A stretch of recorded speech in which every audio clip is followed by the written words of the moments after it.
Esta es la primera de las 4 charlas que vamos a tener en el curso Ética para Ingeniería. Ya, el invitado que tenemos hoy es Marcelo Mendoza. Marcelo es profesor asociado del Departamento de Ciencias de la Computación de esta universidad. Él se especializa en temas de inteligencia artificial y además de ser profesor de esta universidad, es investigador asociado en el Instituto Milenio de Fundamento de los Datos e investigador principal en el Centro Nacional de Inteligencia Artificial. Hoy día Marcelo nos va a presentar su charla que se titula Razonamiento Artificial y ChatGPT hacia un sistema de inteligencia artificial general basado en la capacidad de simular el razonamiento humano. Así es que sin más le doy muchas gracias a Marcelo por darnos esta charla y los dejo con él. Bueno, titulé esta charla hacia un sistema de inteligencia artificial general basado en la capacidad de simular el razonamiento humano, intentando provocar algún tipo de reflexión en torno de lo que realmente comprendemos nosotros o cómo podemos conceptualizar lo que es el razonamiento humano y si es que es posible en realidad tener alguna definición o alguna aproximación a lo que sería el razonamiento artificial. Bueno, todos hemos trabajado o hemos interactuado probablemente con ChatGPT, así que tenemos una idea más o menos de lo que es, pero muy probablemente tenemos una idea menos clara de lo que es la inteligencia artificial general. La inteligencia artificial general es una inteligencia artificial que en su tipo de inteligencia artificial que iguala o supera las capacidades humanas en una amplia gama de tareas cognitivas. Esta es una definición que uno esperaría porque en realidad inteligencia artificial débil ha existido hace mucho tiempo. Los sistemas recomendadores, por ejemplo, tienen mecanismos de inteligencia artificial y básicamente de lo que tratan o de lo que trabajan es con la resolución de problemas específicos. Sin embargo, lo que se entiende por inteligencia artificial general tiene más relación con poder abordar varias tareas. Entonces, involucra un conocimiento o una decodificación por parte de la máquina del contexto, lo cual lo hace mucho más difícil. Uno de los grandes problemas que han tenido las máquinas en general es poder entender el contexto en el cual se les pide que aborden una tarea. Si tuvieran la capacidad de poder interactuar y poder entender el contexto en el cual están interactuando, entonces podríamos decir que tienen las herramientas para poder abordar múltiples tareas. Tiene que ver con la incorporación del contexto y con la comprensión de la instrucción que le estamos entregando. Dentro de eso hay una definición que es muy importante, que es la definición de qué es lo que es un agente. Un agente es una entidad que percibe el entorno, procesa información y toma acciones para lograr objetivos y metas específicas. Entonces, esta es una definición general que implica de que necesariamente un agente debiera tener algún mecanismo sensorial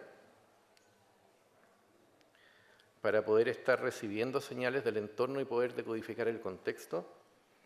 Debiera tener algún mecanismo que le permita tomar decisiones, que ahí puede haber muchas cosas, puede ser un sistema de reglas, etc. Y también debieran existir algunos procedimientos o mecanismos también que le permitan actuar sobre el entorno. Y en realidad en este círculo de percepción y acción es donde se logra definir lo que es el agente, porque si el agente es capaz de modificar el entorno, eventualmente va a ser capaz de también medir cuáles son los efectos de sus acciones. Esa es la definición de agente con la cual vamos a trabajar. Les voy a presentar también brevemente la arquitectura de redes neuronales artificiales más importante, la que domina hoy en día la inteligencia artificial generativa, que es la arquitectura Transformer. La arquitectura Transformer es una arquitectura bastante compleja, pero cuyos elementos fundamentales están basados en redes simples, que se llaman redes feed-forward. Estas redes feed-forward lo que hacen es que procesan entradas y generan salidas, y la manera de procesar estas entradas es una forma en la cual es con un proceso de aprendizaje automático. Esto quiere decir de que nosotros a una red neuronal le podríamos decir cuál es la salida esperada para una entrada. Por ejemplo, le podríamos decir, si tú estás viendo un objeto, como podría ser este, por ejemplo, yo le podría enseñar a esa red neuronal a que reconozca que este objeto es un puntero, ¿ya? O un pasador de láminas. Para poder hacer eso, las redes neuronales tienen un mecanismo en el cual ajustan los pesos que les permiten transformar estas entradas en la salida esperada. Y ese mecanismo se llama el algoritmo de entrenamiento backpropagation, que fue formalizado por Geoffrey Hinton, por ahí por el año 86, y que es la herramienta fundamental con la cual se le puede enseñar a una máquina a que responda a determinadas percepciones del entorno para generar salidas esperadas.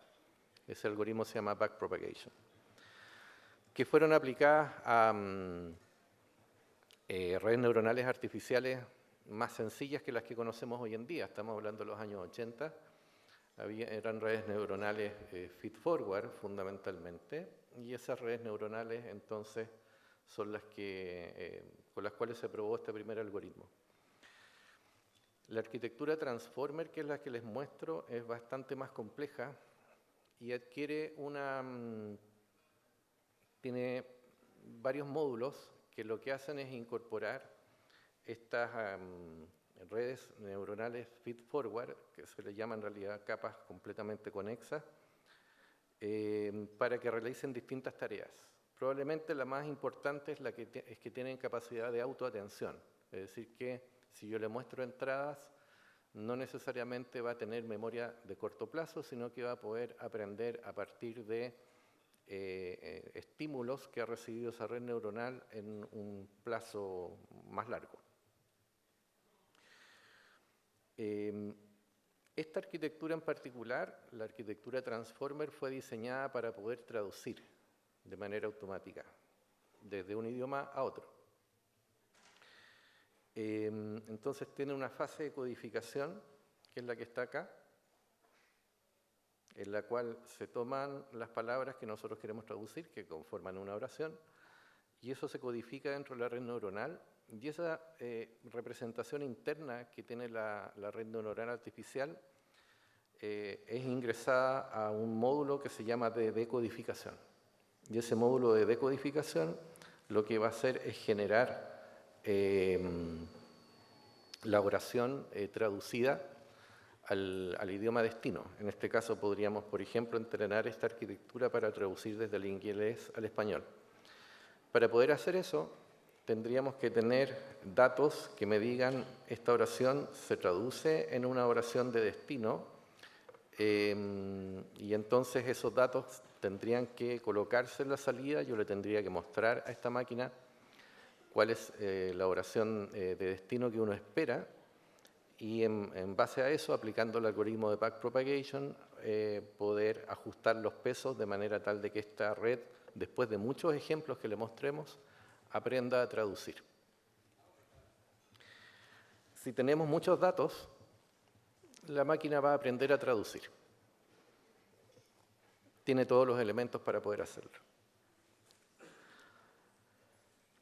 En base a esta tecnología, se modificó ligeramente la arquitectura, eliminando el encoder y quedándose solamente con la fase de decodificación.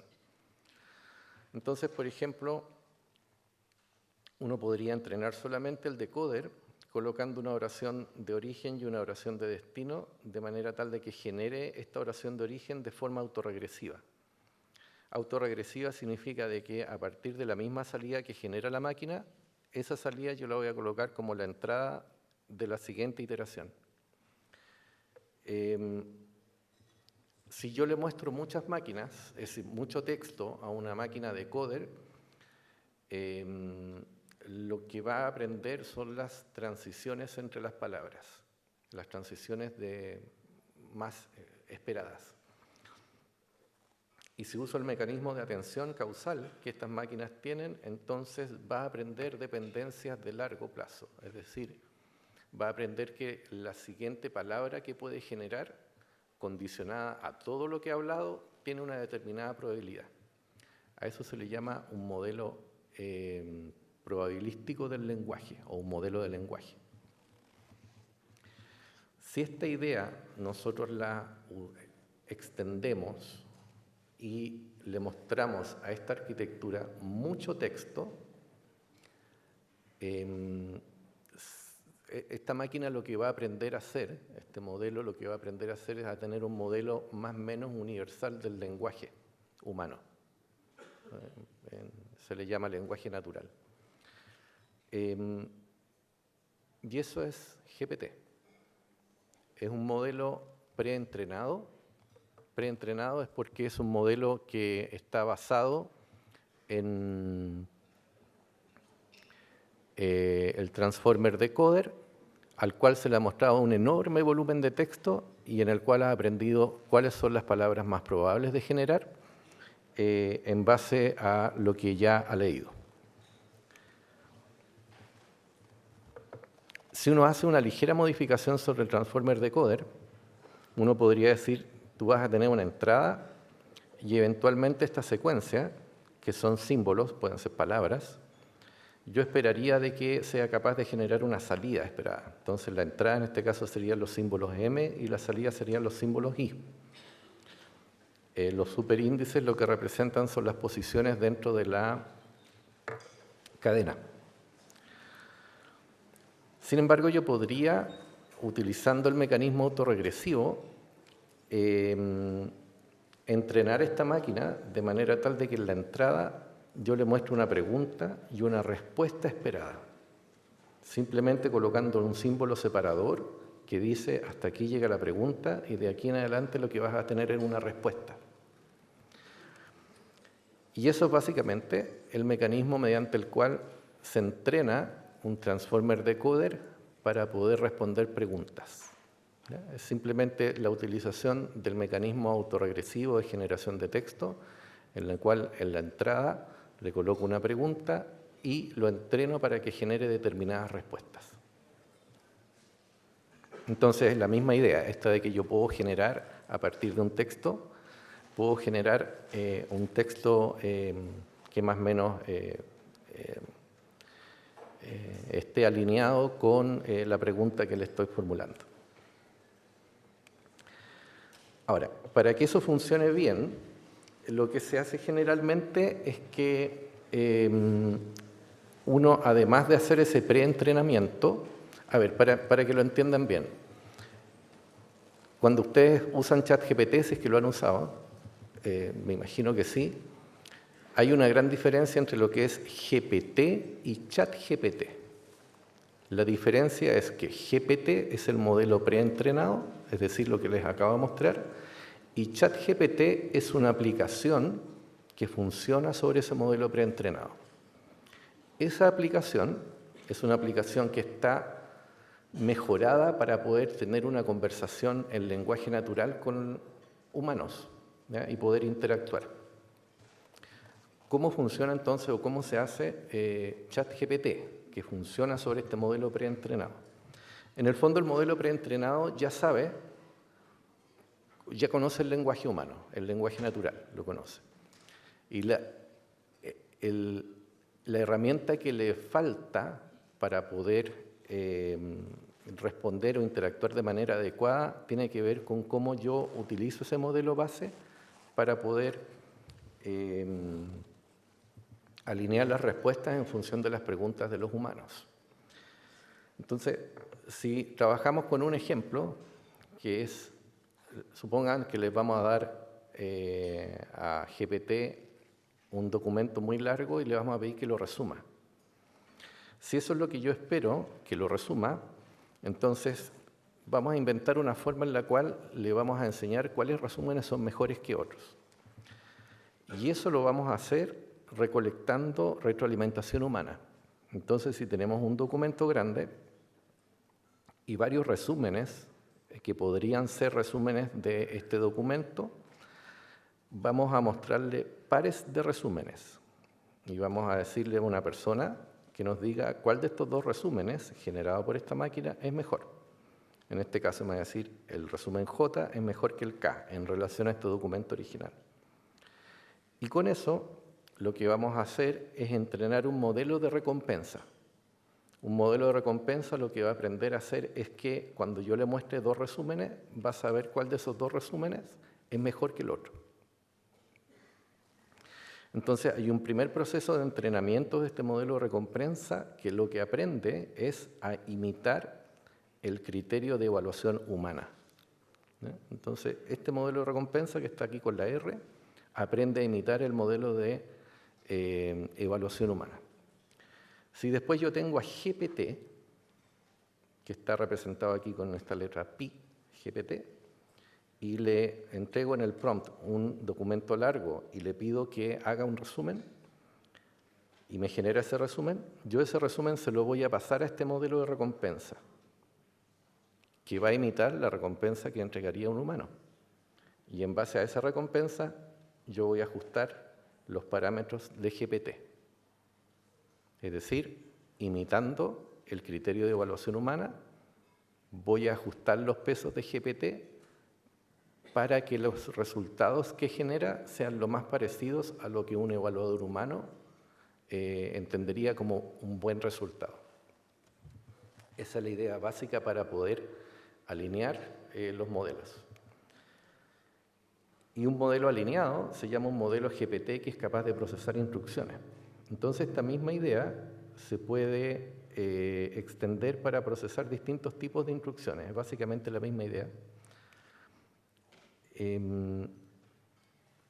Y si tenemos entonces un conjunto de datos que tiene muchas instrucciones con resultados esperados y repetimos este procedimiento, lo que va a aprender al final la máquina es a poder generar respuestas que serían bien evaluadas por humanos. Eso se llama alinear un modelo. Y entonces hay datasets que no solamente tienen como tarea la construcción de resúmenes, sino también distintos casos de uso, como por ejemplo responder preguntas abiertas, hacer brainstorming, chatear, reescribir un texto, traducir obviamente, resumir un texto, clasificar un texto, responder preguntas con selección múltiple, etc. O extraer información. Con esa lógica, entonces se alineó el primer modelo y eso dio lugar al ChatGPT que conocemos hoy en día. ¿Ya? Es un modelo GPT alineado con instrucciones cuyos resultados de las instrucciones recolectaron retroalimentación humana. ¿Ya? Esa es la idea fundamental. Ok. Entonces nace el tema de cómo podríamos evaluar qué tanto realmente aprende una máquina a responder instrucciones humanas. Así que, bueno, hay una serie de test que uno hace para poder saber qué tan bien aprende una máquina. Preguntas que no se le han mostrado durante el alineamiento. Sí, probablemente tiene ese conocimiento en el modelo preentrenado, pero no en el alineamiento. Y la forma más simple de preguntarle a una máquina es con preguntas con selección múltiple, típicamente 4 alternativas. Y entonces hay un benchmark que es el MMLU, de comprensión del lenguaje multitarea masivo, porque tiene muchos temas, 57 temáticas, donde lo que se hace es que se calcula un puntaje en donde se rankea el modelo las capacidades que tiene para responder a cada uno de esos temas. Es un modelo de evaluación abierta. Cada uno de nosotros podría hacer su propio ChatGPT y podría evaluar que también le va en este test. Con el GPT-3, que es más o menos del 2021, lo que se hizo fue un primer experimento, que es en el MMLU evaluar cómo le iba a GPT sobre estos 57 ejes temáticos comparado con un sistema que está específicamente entrenado para responder cada uno de esos temas. En el fondo estamos haciendo una comparación entre un sistema de propósito específico con un sistema de propósito un poco más general. Y lo que uno esperaría, lo que había pasado hasta antes de alinear los modelos generativos de texto, era que siempre ganaba el modelo específico. Es decir, en inteligencia artificial el resultado era que si tu modelo conoce mejor la tarea, su desempeño siempre va a ser mejor. Entonces la hipótesis en inteligencia artificial es que en la medida que tú tienes mayor conocimiento del dominio en el cual resuelves una tarea, mejor va a ser tu resultado. Si uno asume eso, siempre la barrita verde debiera ser superior a la barra azul. ¿Sí? Siempre el sistema específico debiera ser superior al sistema genérico. Sin embargo, ya en esta primera evaluación apareció algo que iba en contra de ese principio básico de la inteligencia artificial. GPT empezó a ganar. Le empezó a ganar a los sistemas específicamente entrenados para resolver esas tareas. Y eso no debiera haber ocurrido. ¿Ok? Entonces toda la gente se dio cuenta, cuando vio este resultado, aquí hay algo. Hay algún resultado inesperado que en realidad contraviene prácticamente todos los resultados empíricos que habían en inteligencia artificial previo a esta primera evaluación. Por primera vez, un sistema de propósito general era capaz de superar en un escenario multitarea a los sistemas de propósito específico. ¿Por qué ocurrió esto? No está muy claro. Pero una de las hipótesis es que se debe al tamaño del modelo. Como se hizo un preentrenamiento con un enorme volumen de datos, entonces tienes un modelo base que tiene una mejor comprensión del lenguaje natural y entonces alinear sobre ese modelo base te va a llevar a mejores resultados que si entrenaras directamente un modelo de propósito específico. Entonces uno pensaría, si es que eso es cierto, que es mejor entonces, ¿qué pasa si es que hacemos modelos cada vez más grandes, con más parámetros? ¿Irá mejorando esto? Y la respuesta es sí. Y es por eso que se produce toda esta escalada de aumentar los tamaños de los modelos, porque se produce una ley de escalabilidad, en el sentido de que si tú tienes un modelo más grande que ha visto más datos, va a tener la capacidad de resolver problemas cada vez más difíciles. Este es un ejemplo del tipo de problemas que se someten los modelos de lenguaje grandes, los LLMs, que ahora ya son problemas más complejos, ¿sí? Tienen varias iteraciones, no es solamente una pregunta y una respuesta, sino que se requiere por lo menos 2 turnos o más para poder resolver el problema. Ya son problemas más complejos. Y otra cosa que se empezó a observar es que uno podía usar un modelo de lenguaje como un razonador, porque tenía una capacidad que tampoco debiera estar ahí, porque no se entrenó para eso, que era la capacidad de poder imitar el razonamiento humano. Ejemplo, miren acá. Le voy a mostrar en 2 interacciones una primera pregunta y voy a tener 2 modelos de lenguaje. Para esta primera pregunta, el primer modelo de lenguaje me responde esto y el segundo me responde esto. Y después hay una pregunta que está condicionada a las respuestas anteriores. Entonces le digo cómo esto afecta a mi día diaria, por ejemplo. Y les pido en el fondo que, en base a la respuesta que me dieron, hagan una elaboración un poco mayor. Hay 2 modelos base, ambos del mismo tamaño. El Llama, de 13 billones de tokens, de parámetros, perdón, y Vicuña, también de 13 billones de parámetros. Y va a haber un tercer modelo, que en este caso, en este ejemplo, es GPT-4, al cual le voy a pedir que analice los resultados de estos 2 modelos y que elabore un juicio. Y cuando yo le pido al modelo que haga eso,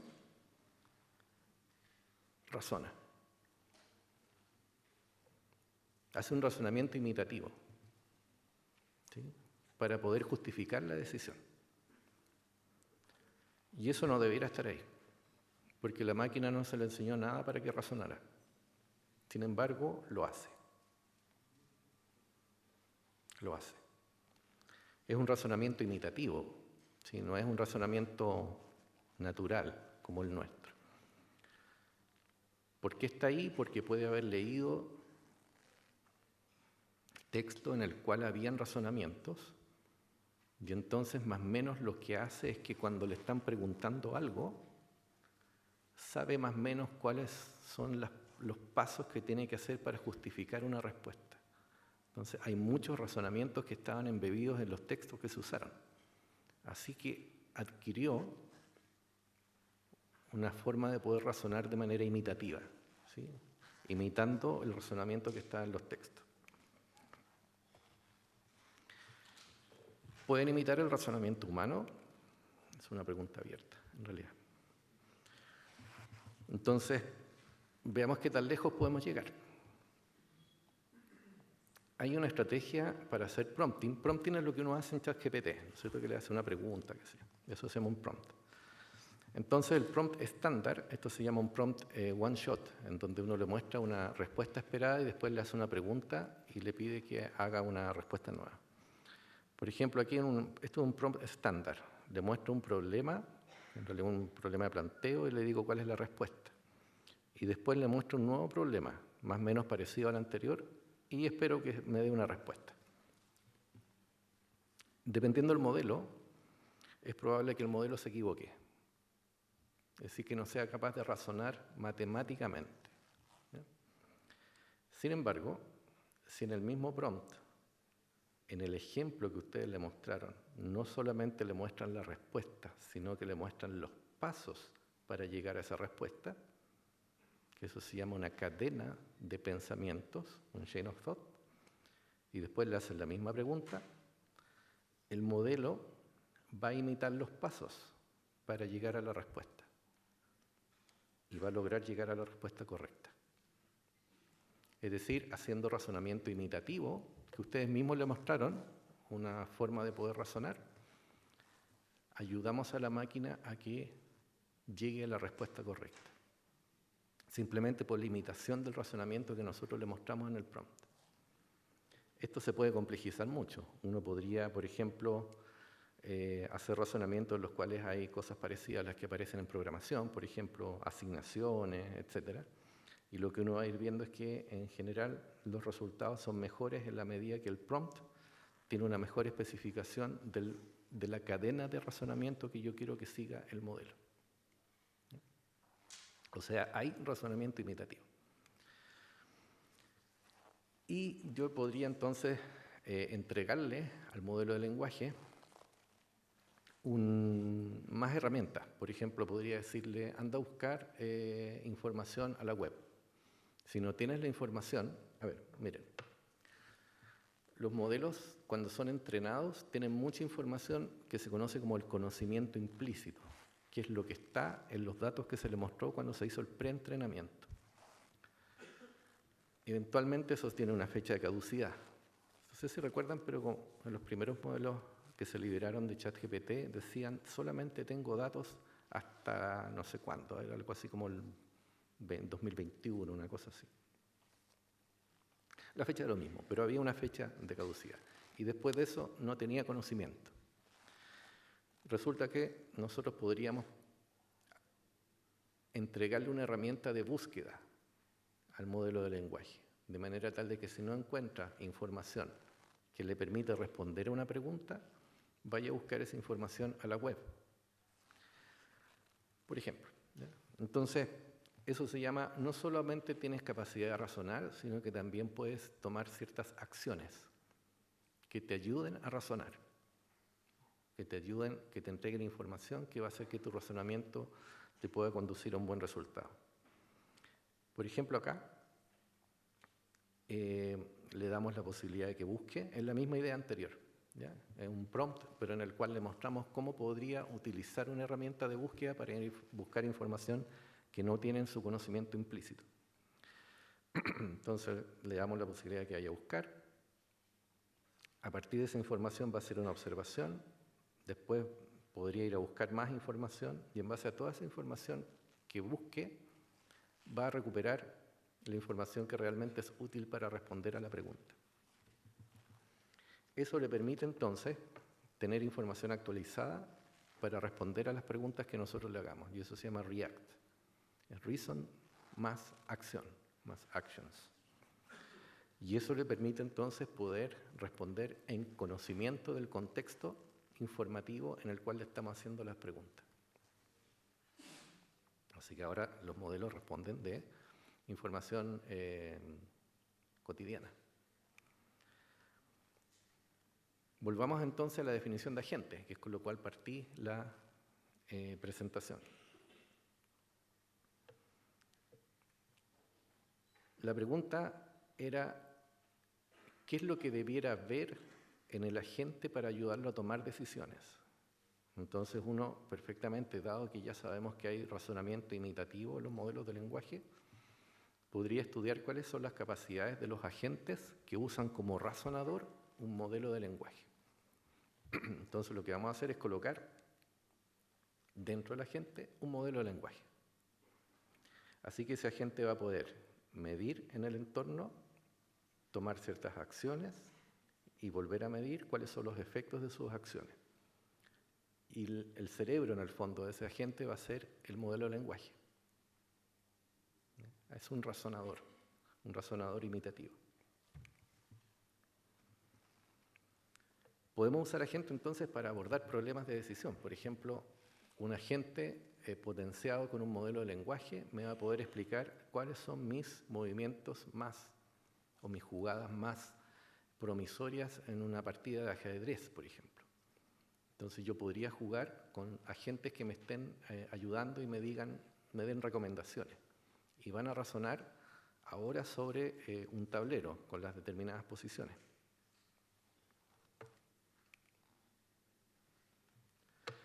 ¿Cuál es la base de todo esto? La base de todo esto está en un libro que yo les recomiendo que lean, que es un libro clásico de inteligencia artificial de Marvin Minsky. Él fue uno de los primeros diseñadores de arquitecturas de redes neuronales, por allá por los años 50-60, que se llama La sociedad de la mente, en donde se establece el principio de que la resolución de problemas complejos se puede abordar en base a la interacción de razonadores simples, que son agentes, en el fondo.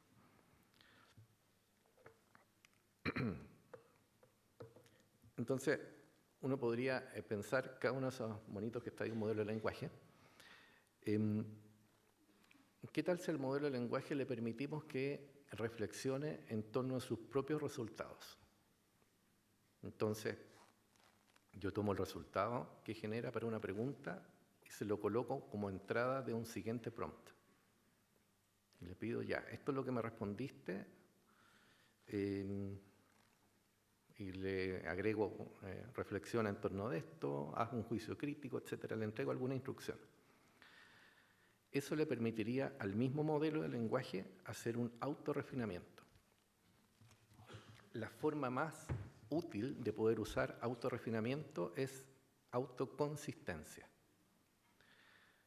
Yo podría utilizar el esquema de autorrefinamiento para preguntarle varias veces lo mismo a un modelo de lenguaje, de manera tal de que analice sus respuestas y se quede con la respuesta que es más frecuente. Y de esa manera pueden reducir las alucinaciones de los modelos de lenguaje. ¿Por qué tienen alucinaciones? Porque al final un mecanismo de generación de respuesta que es estocástico. Lo que se hace en la salida es que va muestreando, condicionado. Hay un modelo probabilístico del lenguaje, entonces las salidas siempre tienen una probabilidad asociada. Y entonces eventualmente podrían generar una respuesta que no está alineada. Un error. Pero es improbable que genere el mismo error de manera sistemática. Entonces, uno aplicando autoconsistencia, le puedes pedir a la máquina que analice sus propios resultados y me entregue, después de 5 iteraciones, por ejemplo, el resultado que más se repite. Ahora yo podría tener 2 modelos de lenguaje que están potenciando a 2 agentes y los voy a hacer conversar. Entonces podría tener un agente que interactúa con otro agente y los hago debatir. Y eso se llama un sistema de debate multiagente. Y después, en base a ese debate, que tomen una decisión sobre un problema de decisión, por ejemplo. Y ese sistema yo le podría agregar un tercer agente que va a trabajar con un modelo de lenguaje más poderoso, el cual va a analizar el debate de estos 2 primeros agentes y en base a ese debate va a tomar una decisión. Es decir, hay un tercer modelo que actúa como juez del debate original. Eso se llama una estrategia mass judge. En todos estos ejemplos que están acá, el modelo de lenguaje es el mismo. Lo que pasa es que uno los hace interactuar consigo mismo, pero yo podría extender esta idea para hacer conversar modelos de lenguaje de distinto tipo. Por ejemplo, Llama, ChatGPT, ¿sí? DeepSeek.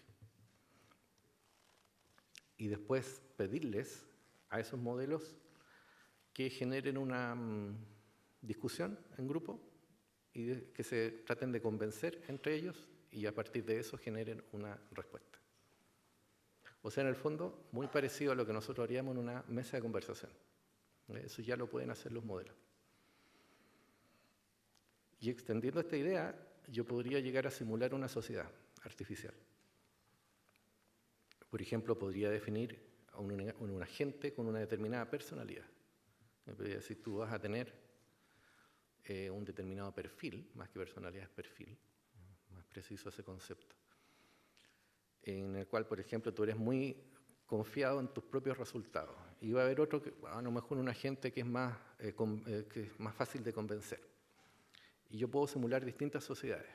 Por ejemplo, una sociedad en donde todos los agentes sean súper confiados, uno en el cual hay una mezcla, uno en el cual todos sean convencibles. Y ver en distintos escenarios cuáles son los resultados de un proceso de toma de decisiones. Bueno, ahora viene la parte entretenida. En base a esto, les voy a mostrar entonces lo que nosotros estamos haciendo.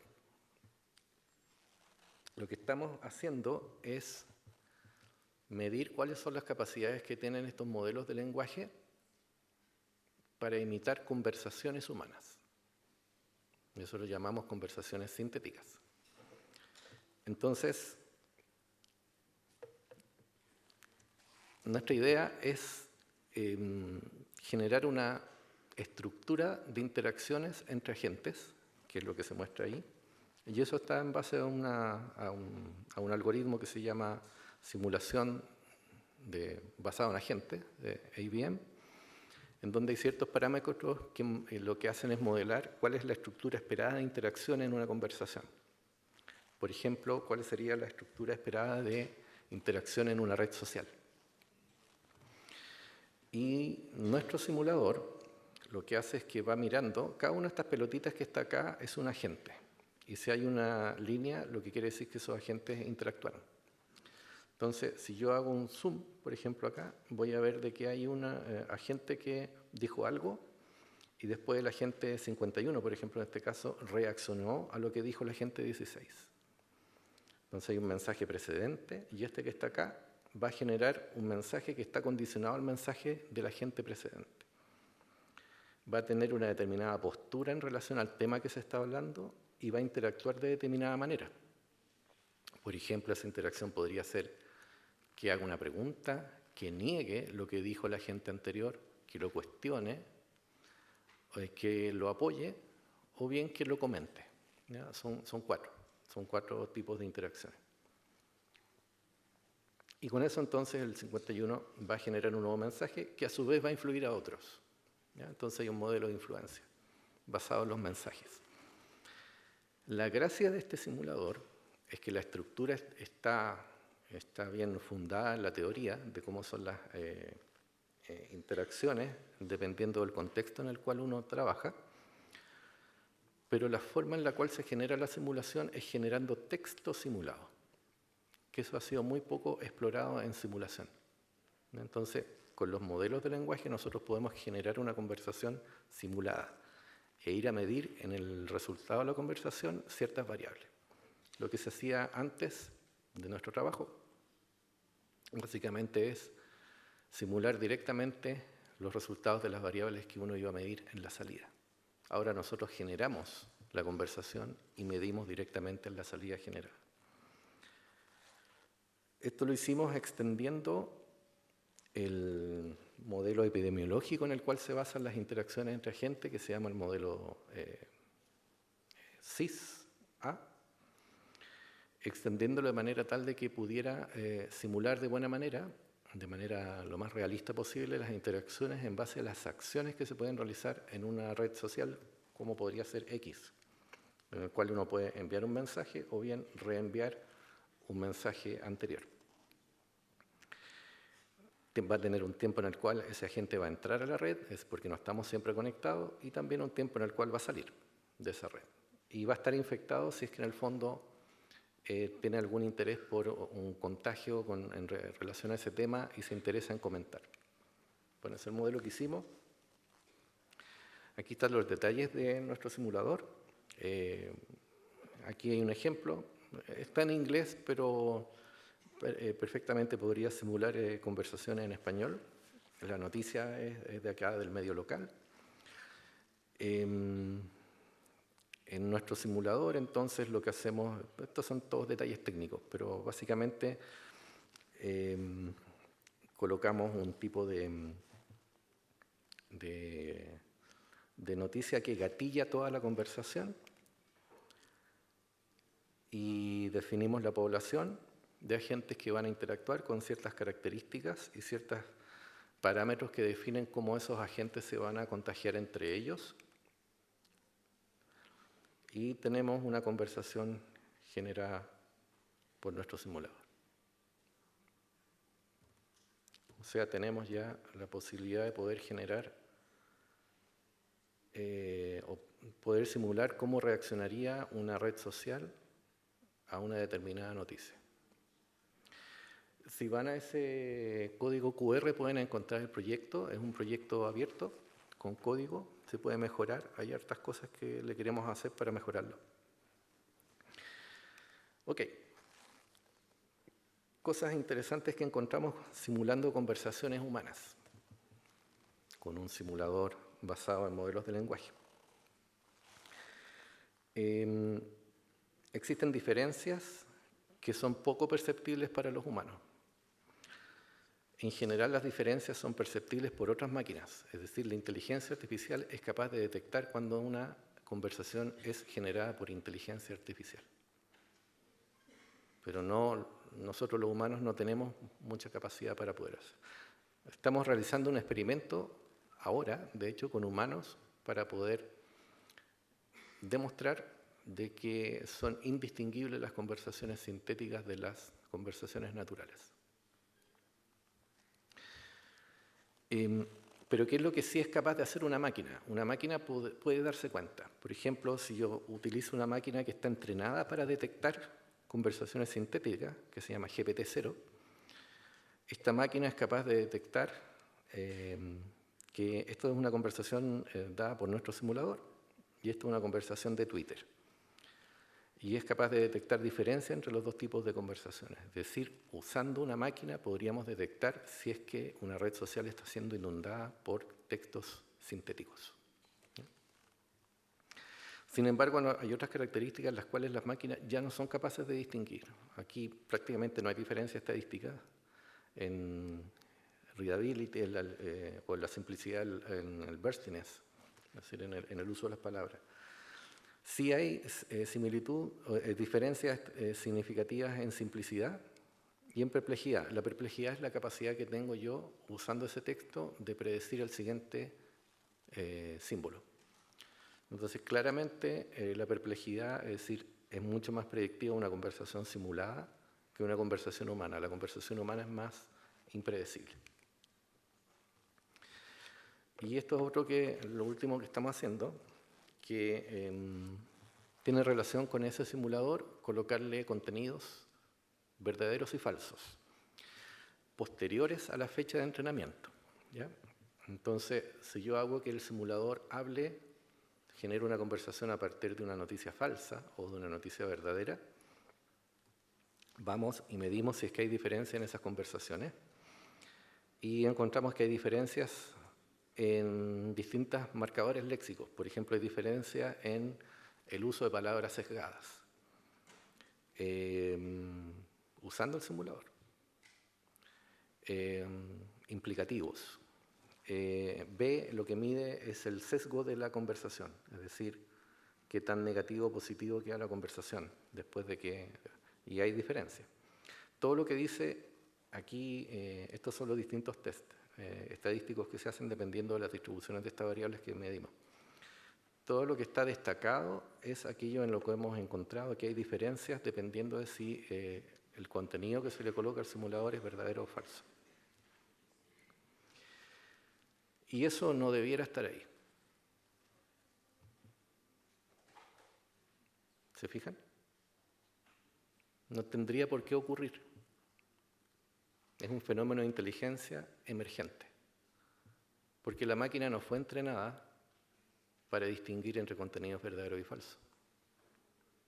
Sin embargo, reacciona de manera distinta dependiendo de si yo le muestro contenidos verdaderos o falsos. Usando nuestro simulador, las conversaciones son de carácter distinto. Bien en simple, cuando los contenidos son verdaderos, la conversación tiende a ser más optimista, la conversación sintética. Y cuando son falsos, la conversación tiende a ser más negativa. Hay un mayor uso de palabras negativas, ¿sí? con connotación negativa. Muy parecido a lo que nos ocurre a nosotros, los humanos. Los contenidos falsos nos polarizan, los contenidos verdaderos más bien los comentamos. Es muy parecido. Y eso no tendría por qué estar ahí, insisto. No lo hemos entrenado para que haga eso, sino que simplemente ocurre. Todo esto con contenidos recientes. Todas estas noticias que están acá, que se le colocaron al simulador, son posteriores a la fecha de entrenamiento de los modelos. Ok, entonces, ya para ir cerrando, una reflexión final. Todo esto que les he mostrado, finalmente, lo que nos hace pensar es qué es lo que entendemos por inteligencia. ¿Qué es la inteligencia?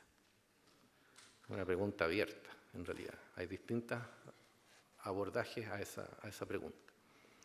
Pero si yo circunscribiera la definición de inteligencia a la inteligencia de una máquina, tendría que pensar en Alan Turing, que dijo por ahí, por los años 40, que una máquina iba a ser considerada inteligente si es que un evaluador humano era incapaz de distinguir entre un texto generado por la máquina y un texto generado por un humano. Entonces, aquí hay una división. Este evaluador no puede ver quién está detrás, solamente ve el texto. Si este evaluador no puede distinguir quién está detrás de ese biombo, digámoslo así, entonces vamos a decir que el ordenador es tan inteligente como esa persona. Esa es la definición del test de Turing. Y durante muchos años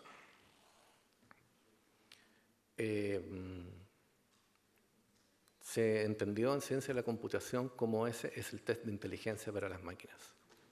Bueno, ChatGPT pasó ese test hace rato. Los humanos no tenemos capacidad para distinguir entre un texto sintético y un texto natural. No hay capacidad, a no ser de que sea un humano entrenado para esa tarea. Pero un humano así de a pie no lo hace. Eso ya está medido. Entonces aquí empieza el cuestionamiento en el fondo. ¿Qué es lo que está malo entonces? Bueno, está mal la definición. No debiéramos medir inteligencia así. Porque los humanos tenemos algo más que esa máquina que se llama ChatGPT. ¿hay algo que somos capaces de hacer distinto que eso? Sí, de seguro. Somos más creativos, más espontáneos, tenemos mejor conocimiento de las reglas físicas del mundo. Entonces, ¿cómo medimos qué es lo que es inteligencia en comparación con ChatGPT? Bueno, lo que hay que hacer entonces es redefinir el concepto de inteligencia de máquina, porque en el fondo esta ya es una máquina inteligente. Me voy a permitir entonces volver a la primera lámina, antes de cerrar, ya con esto yo cierro, que es la que tiene relación con inteligencia artificial general. Entonces recordemos que la definición es que la inteligencia artificial general es un tipo de inteligencia que iguala o supera las capacidades humanas en una amplia gama de teorías de tareas cognitivas. Y básicamente lo que estamos viendo con inteligencia artificial como ChatGPT es que es capaz de desempeñarse de una manera similar a cualquiera de nosotros en un test estandarizado.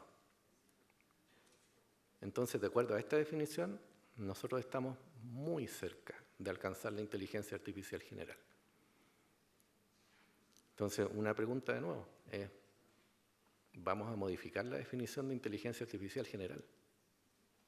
Porque esta definición, así como está, ya la pasamos hace rato. Entonces, ¿qué es lo que es inteligencia artificial general? Bueno, nos quedamos cortos con la definición. Vamos a tener que redefinirla.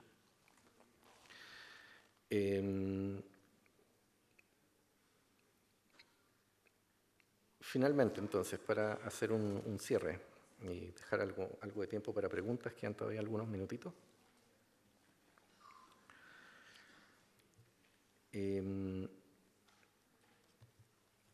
La parte que a mí más me apasiona de estudiar la inteligencia artificial no es entender la inteligencia artificial, sino que es entender las capacidades y limitaciones de los humanos. A través de la inteligencia artificial podemos entender qué es lo humano, cómo nos definimos.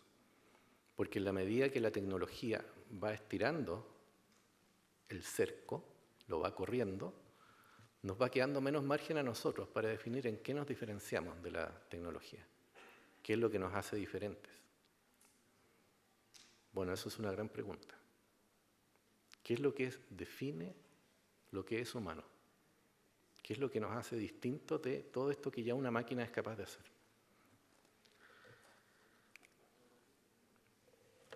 Muchas gracias.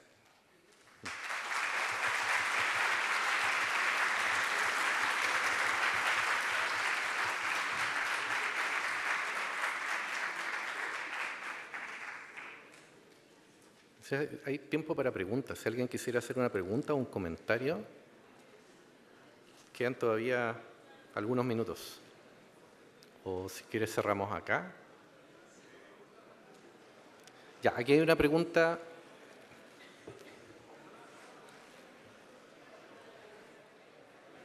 Hola, disculpa, quería tener una duda con respecto, disculpe, no me acuerdo muy bien qué número de la diapositiva era, pero cuando mencionó el problema de que los inteligencias artificiales, si yo se les otorgo más información y más data en general, van a poder resolver problemas más y más complejos. Tenía curiosidad de qué tanto aumenta el coste de entrenamiento de la inteligencia artificial el darle tanta más información. Tipo, si la hace la relación costo aprender es lineal o es diferente. Muchas gracias por la pregunta. Una pregunta muy buena, esencial. Hay todo un cuestionamiento en relación a si esta tecnología es sustentable, ya en relación con los principios de desarrollo sustentable que tenemos para el 2030 en general. Y la respuesta es que sí y no. No hay una respuesta cerrada.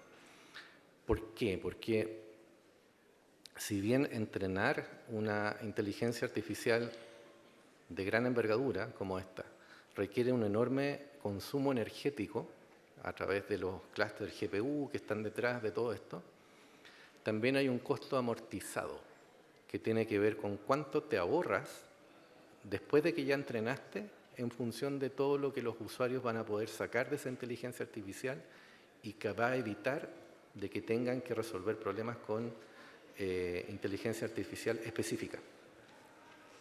Entonces hay un costo amortizado que se coloca en ese equilibrio, en esa ecuación de equilibrio, ¿ya? Hay una que dice, tienes un costo, una inversión muy alta, pero después amortizas en función de cuánto uso se le da a un modelo que ya no necesitas volver a entrenar después de un largo tiempo.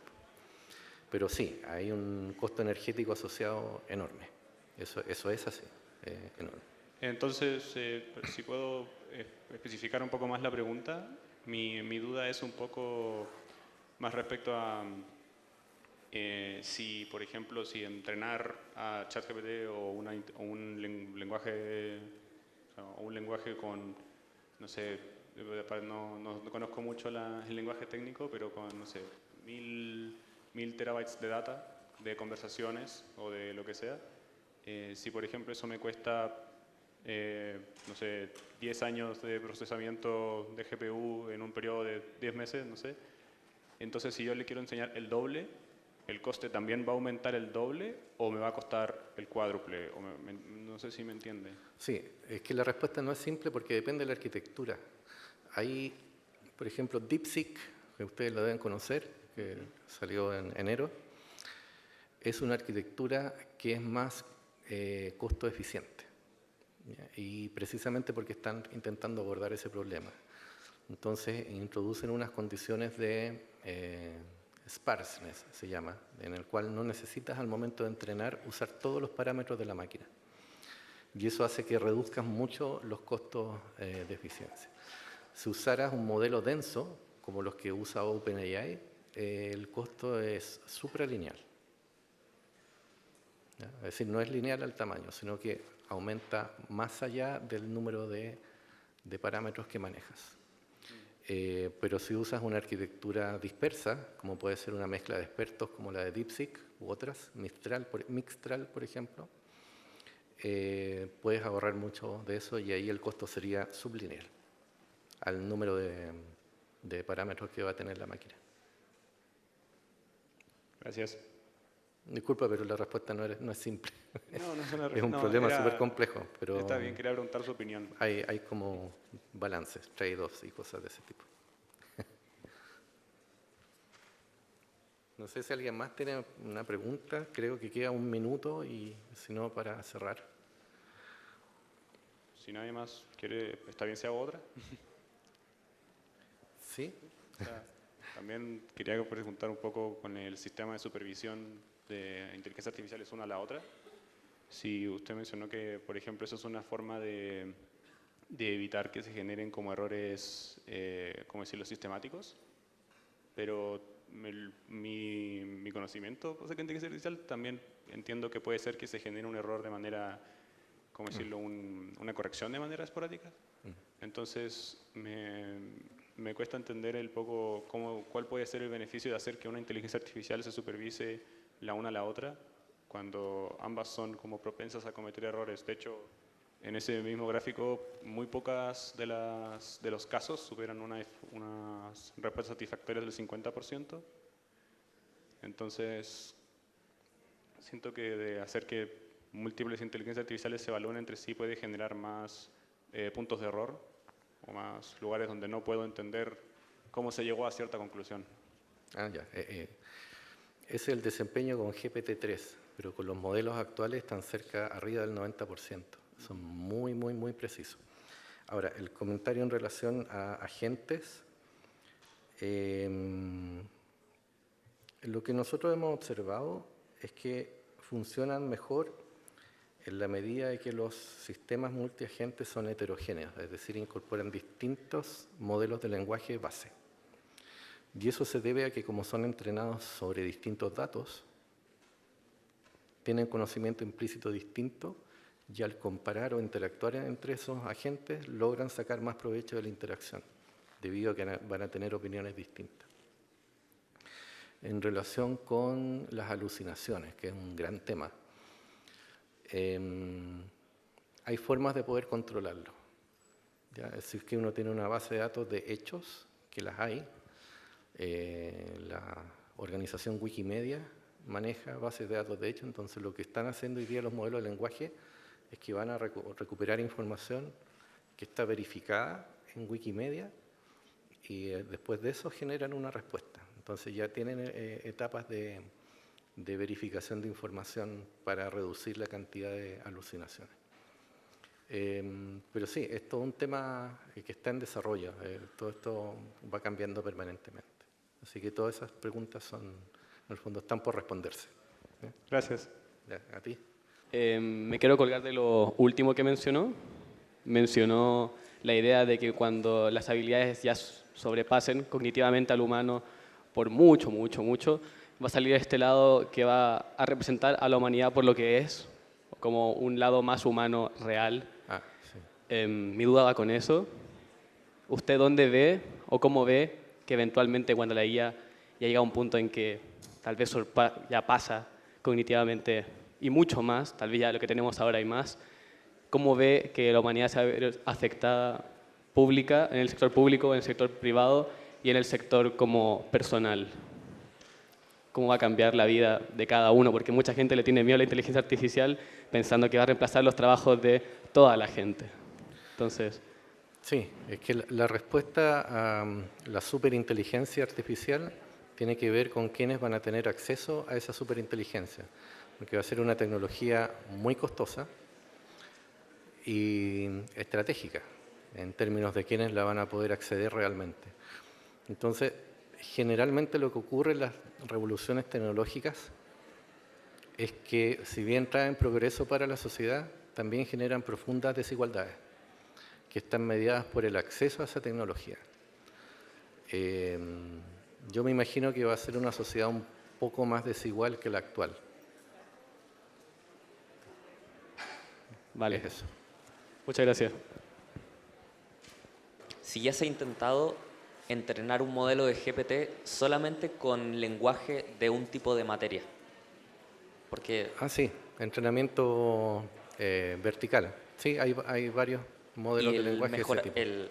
¿El rendimiento en esa materia mejora respecto al general? Sí, Yeah. logra mejorar respecto al general, pero esa máquina tiene menos capacidad de generalización en otros temas. O sea, pierde capacidad de generalización. Eso. Ya, muchas gracias. Gracias por haber venido.